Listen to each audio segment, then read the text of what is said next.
আসসালামু আলাইকুম। আমি লাবণীস কিচেনের নতুন আরও একটি রেসিপি দেখার জন্য সবাইকে স্বাগত জানাই। আজকের রেসিপি হচ্ছে রমজান স্পেশাল মুচমুচে ডালের পেঁয়াজু। দেখুন পেঁয়াজুটা কতটা মুচমুচে হয়েছে।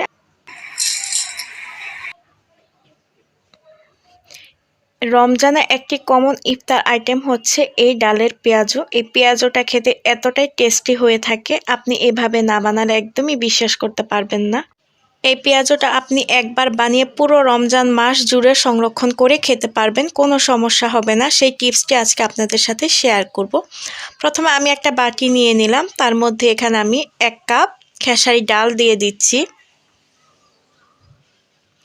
এখন সেই সঙ্গে আমি হাফ কাপের মতো মসুর ডাল দিয়ে দিচ্ছি।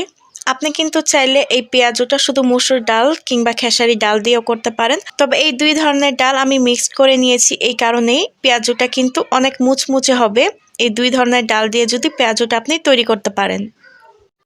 ডালগুলোকে ভেজানোর জন্য এখানে আমি পানি দিয়ে দিচ্ছি। আপনারা চাইলে কিন্তু ডালগুলো সারা রাত ভিজিয়ে নিতে পারেন কিংবা 5 থেকে 6 ঘন্টার জন্য ভিজাতে পারেন।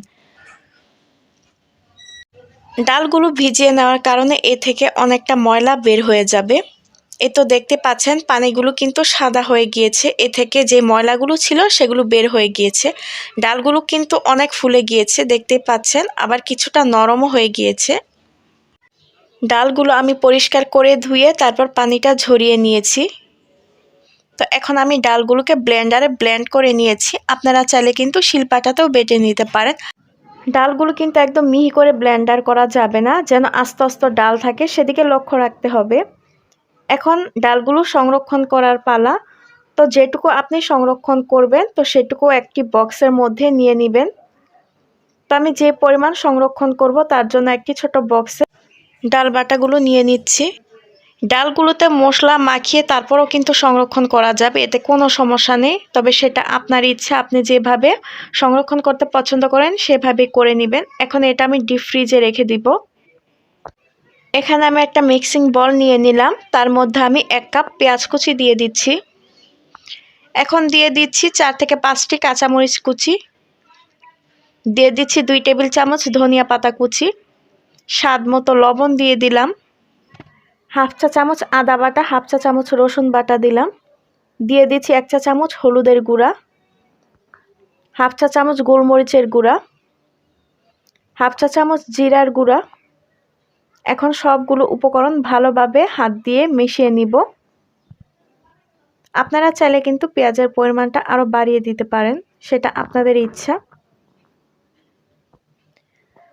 তো এখানে আমি প্রায় 1.5 কাপের মতো ডাল বাটা দিয়ে দিচ্ছি। এখন সবগুলো উপকরণ ভালোভাবে হাত দিয়ে মিশিয়ে নিচ্ছি। আপনি কিন্তু চাইলে এভাবে মশলাটা মাখানোর পরও ডালটা সংরক্ষণ করে নিতে পারেন। রমজানের পুরো 1 মাস কিন্তু আপনি এভাবে ডিপ ফ্রিজে রেখে খেতে পারেন, কোনো সমস্যা নেই। এখন পেঁয়াজুটা তৈরি করার পালা। এখানে আমি হাতে কিছুটা মিশ্রণ নিয়ে তারপর গোল গোল করে একটু চ্যাপ্টা আকার দিয়ে নিচ্ছি। আমার আজকের পেঁয়াজু রেসিপিটা যদি আপনাদের কাছে ভালো লাগে তো প্লিজ একটি লাইক দিতে ভুলবেন না। আর যারা এখন আমার চ্যানেলটি সাবস্ক্রাইব করেনি চাইলে কিন্তু আমার চ্যানেলটি সাবস্ক্রাইব করে দিতে পারেন।